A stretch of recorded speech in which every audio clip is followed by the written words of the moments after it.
Alright, how we do, folks? Your boy Marcus on 205 numbers. After the name of little games, beating action over here, man. A little Legend of Zelda, NES one over here.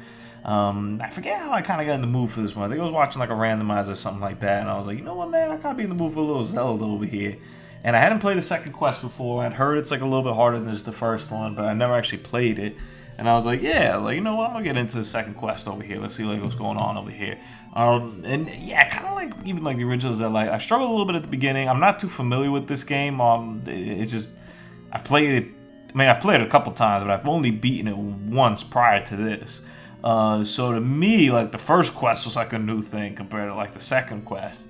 And I even had, to a certain extent, an easier time on the second quest. I ended up drawing like a little bit of a map too to kind of make it a little bit easier for myself to kind of figure out like where to go or not to go kind of thing, which was pretty neat. I really haven't done that maybe ever in a game, and definitely not here.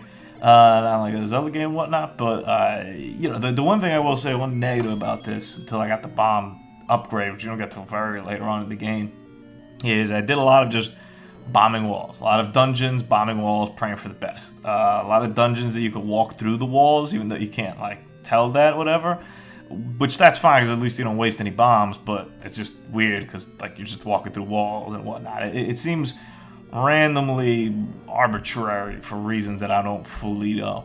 But having said that, you know, if this were back in the day and you played through the original Zelda maybe a couple times and you were like, oh man, I like this game, but like I kind of know everything, because there is a little bit of magic lost to it when you know everything about it, when you kind of know like exactly like where everything is and what to do.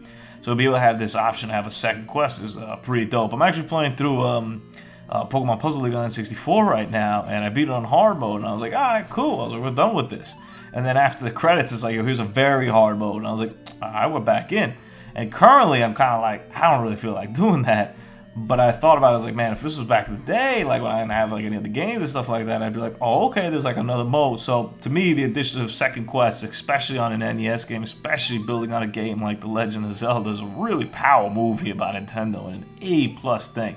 The game itself, pretty damn good too.